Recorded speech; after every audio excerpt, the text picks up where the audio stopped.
When I was in my mid-30s, I observed a particular disparity. My life was an example of the historical implications of the destruction of the Black family. It seemed normal to choose my career over the innate things that womanhood and my heart desired. However, while this internal turmoil was taking place, I noticed that my non-Black colleagues and friends were having a different experience. See, they had a covering. I did not. They had protection and provision from a man, and I was void of these things. I became a bit envious of this. However, I convinced myself that they were not as independent as I, and somehow my way would make me stronger in the end. I wasn't ready to face the truth that their dependence was something that I longed for. I knew there had to be another way, a solution. So I set out on a journey to uncover it, reinvent it, repurpose it, and ultimately bring it back to the Black community. So I think for me, I have never labeled myself as a feminist or anything like that. I actually have always appreciated the men in my life and never felt like I was held back by the patriarchy or anything like that. But I think where my issue comes in is that whether it be through culture or college, or I don't know when it was, a lot of this indoctrination happened to me. And so I was living this career woman lifestyle.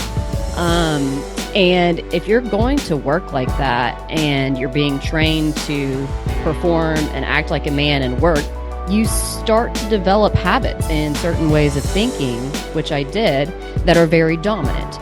Not that that's bad, but if you can't turn that off when you go home and you're in a relationship with a husband who's also dominant, it causes a lot of strife, if you would say, this underlying power struggle. But that's maybe what it kind of was, of who's actually in control and running the show, because that's how it was for me in my business. So that a lot of that just came home. And your husband comes home and there's something that you would typically argue with or be combative about, you just say okay honey, or sure, that's fine, whatever. And so ultimately, I think one of the biggest things that hit home with me that you have taught me is you have to say in your head over and over and over again, surrender.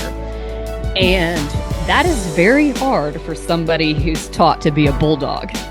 Typically, if there's something you want to know, a particular skill or a particular lifestyle, there's something you want to emulate, typically you will ask the person or the group of people who have the outcomes that you want. And so before you all try to revoke my Black card, I want to explain what I mean when I talk about what I learned from white women about love and relationships. I want to go into more depth about what I mean when I say there are things that I learned about love and relationships from white women. So you heard in the opening here, there's a podcast that I have been binging on, and Suzanne Venker, she is now going viral for a video that she did about daycare. So she is considered to be, I believe she's called an anti-feminist. But I actually didn't know who she was, be honest with you, prior to maybe a few weeks ago. Suzanne now has a folder in my YouTube. I created an entire playlist for this woman because she has so many videos that I think can help not only modern women, but more specifically modern Black women. And this is why I'm bringing this to you. This is why I'm making this video. So one of the things there's a couple of points here. One is there's something called Maslow's hierarchy of needs. And if you have ever taken a psychology class in college or even in high school, you learned about Maslow's hierarchy of needs. So on this hierarchy, it's a triangle. And so you see physiological at the very bottom, right? So that's going to be very basic needs. Examples would be food, water, sleep, just health, just trying to maintain and survive, right? Safety, that's going to be sort of like the next level. And an example of that would just be, having a roof over your head, being safe. So I'm going to stop there. And why I'm stopping there is that many Black people, including Black women, some in many cases don't go beyond that point. A lot of Black people, and in this case, I'm talking about Black women, are consumed with trying to maintain their physiological needs as well as their safety needs. And we constantly hear, Black women are not protected, so on and so forth. So the way I'm kind of teasing it out here is that the next level, which is love and belonging, okay, that's going to be smack in the middle of the pyramid. Some Black people, some Black women in this case, never fully really analyze and delve into. It doesn't mean that they don't have love. Obviously, you have love from your parents and that type of thing. If you have a child, you have love for your child has love for you. But if you're kind of stuck trying to figure out how to be safe in your community, how to keep your bills paid, how to maintain your physiological needs, there's going to be less energy put into the love and belonging category. I think that kind of goes without saying. So then, even above love and belonging, you have esteem. So you have, again, that an example, I'm reading this here, confidence, respect, right? That's going to be at even a higher level, meaning that what I'm describing is, hierarchy of needs means that naturally you are going to fulfill the needs at the bottom are like critical. And as you go up, these needs are also important, but you can't really have high self-esteem and confidence if you have no food and no water, right? So now at the very top of the pyramid is self-actualization. And sadly, in my experience, many Black women, and by and large, many Black people may never ever get to this place. However, I would say that there are probably more white people who do get to the point of being able to self-actualize. Example of being able to self-actualize includes being able to problem solve in certain areas. So it's a higher level. It's sort of the life's philosophical questions, right? Even me now making YouTube videos, in some ways, one could argue that it's a self-actualizing process, because oftentimes I'm not here asking, where do I get food and water? I'm here sort of tackling some of the concepts and things that a lot of people don't even want to deal with. That's in a way self-actualizing. Many Black women do not have the capacity to even get to that point. Why? Because they're stuck at trying to maintain their physiological needs, safety, and if they're lucky, their love and belonging. And that would be love and belonging as far as, family relationships as well as intimate relationships. Why am I saying this? It is because that, and I'm not saying it because I'm trying to make a case that Black people lack the skills or lack certain skills. But I do think that there is a deficit. And some of this is not our fault if you look in the history of our culture.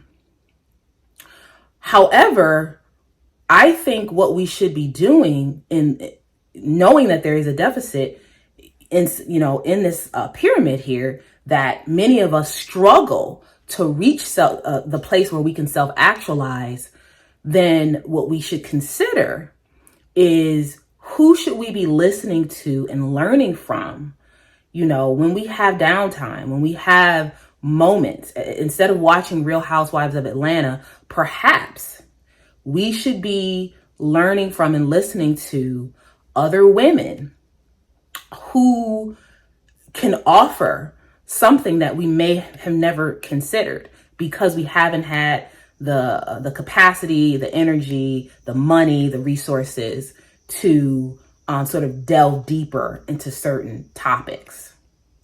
So, I've learned that there are, and I've had conversations with non-Black women.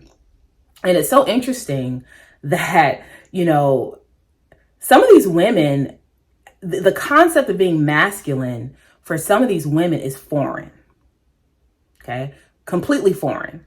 Meaning that when I bring up, Black women struggle with, being very independent and masculine, some of them struggle to even wrap their head around what I'm talking about, because in their culture, that is not a thing, that women by and large don't act masculine. It is more rare. There's a lot more rare.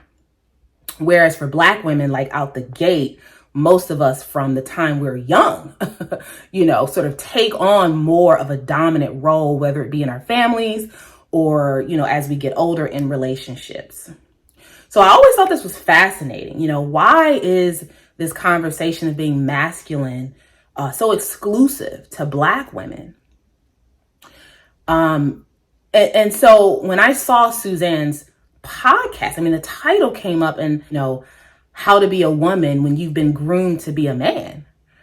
That spoke to me, regardless of if she's white or whatever race. That spoke to me, and I wanted to know more about what she was saying. So these are things that we really need to think about. Is, another thing here, it's interesting because a lot of us want to follow celebrity culture and use that as a baseline or as a example to emulate in our lives. And for an example, I'll use, Cardi B and Offset, Will and Jada, Dwayne Wade and Gabrielle Union. We see these marriages and we say, okay, that gives me a measure. But my thing is, I'm more interested in looking at the people who are actually quiet, the people who no one really talks about, the people who are not in the media all the time, where there's not a lot of attention on them. And my assumption, and this could be a wrong assumption, but my assumption is that the people who are quiet and not saying anything could be because they are so focused on their relationship and their own lives and trying to be successful at that and maintain that they don't have time to be in the tabloids. They don't have time to be dealing with rumors and this and that, One person, and I'm going to be doing a video about her, is Sabrina Elba. That is Idris Elba's wife. And I'm going to be doing a video about her because I look at women like her and I ask myself, she's married to one of the most, high, so to speak, high value or highly sought after Black men in the world. You can ask any Black woman, especially a couple, if you would have asked any Black woman a few years ago, every Black woman had a crush on Idris Elba. So then I see that now he's married and I'm more curious about how did she get him? And not from a place of, she's obviously a very attractive woman, but there's lots of attractive women. So what is it about her that stood out? Because we know that Idris Elba can have any woman that he wants. What is it about her that stood out? And I've listened to some of her podcasts, and I'm going to be doing a video to kind of go more into why I think, he married her. And so, but see, we will look at someone like Cardi B and, again, even going back to the Maslow's hierarchy of needs, Cardi B is constantly getting these different procedures done. She's had so many procedures to perfect her body. I guess, to boost her self-esteem or to keep her, I guess for her, she thinks she's trying to keep her marriage intact or wanting to compete and look a certain way for other women. It's failing because Offset is constantly in the media with cheating rumors and things like that. But we'll look at that and say, oh, okay, well, Cardi B is married. And what we're not looking at is the woman who's quiet, who is not, chasing all types of surgeries, and yet was able to get the man that every Black woman in the world wants to be with. And she's silent. We don't hear any drama about her, talking about Sabrina Elba.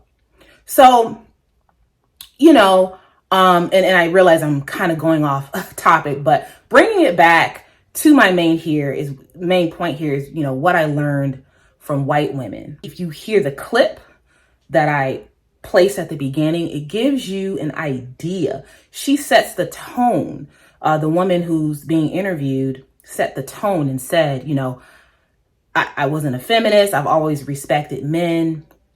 And she talked openly about how in her career, she was groomed to be a certain way. And it was hard for her to turn that off when she got home. And she worked with a coach who is Suzanne Venker, if I'm saying her name correctly, Venker. She worked with her as a coach to learn how to not fight with her husband and how to have a healthy and sustainable marriage. And ultimately, and I'll link the video or the podcast in the description to this video.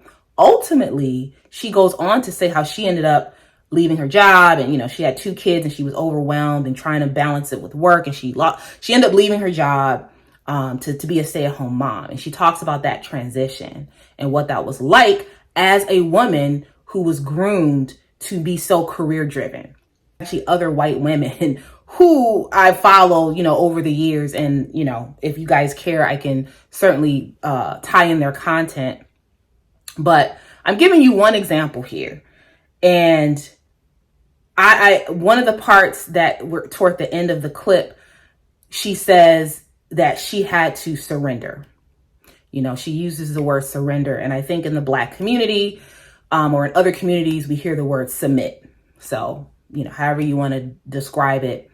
I'm learning that there are women who are committed to trying to figure out how to have a sustainable relationship and marriage, because they realize that feminism, by and large, is failing the modern woman. Feminism, and this is in my opinion, is failing the modern woman.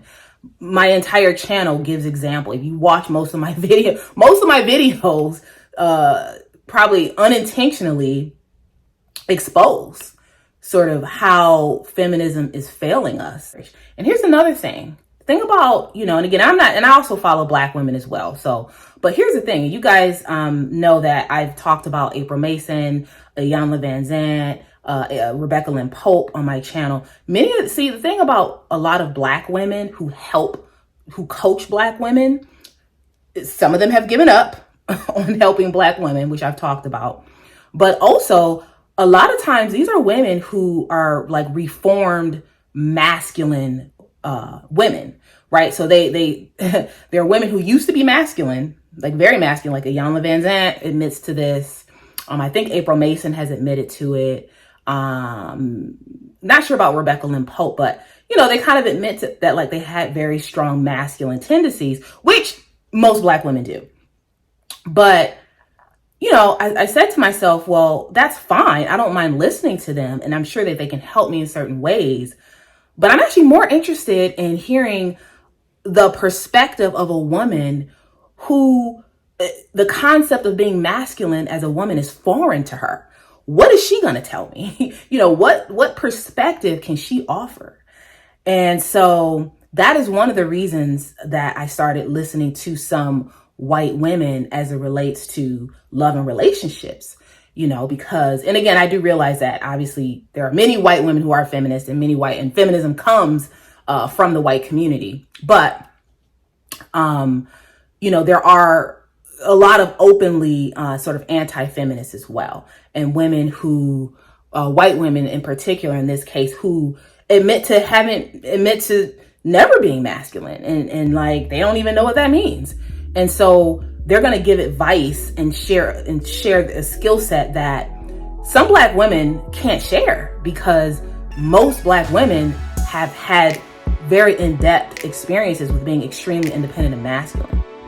Very soon, I will be offering virtual events, a series of virtual events. And these events, more than likely, will only be available to those on my email list. So if you would like to get an invite to these virtual events, please go to my website, nakaonelafor.com. The link for my website is in the description box of this video. Click the link, go to the bottom of the page, and you will see a box where you can join my community. Just put your email in that box and hit, I believe it's sign up or whatever the confirmation button is, and I will add you to my email list, and you will occasionally, not often, on occasion will receive emails from me about the events, the off YouTube events that I will be doing. And again, these events likely will only be available to those who are on my email list.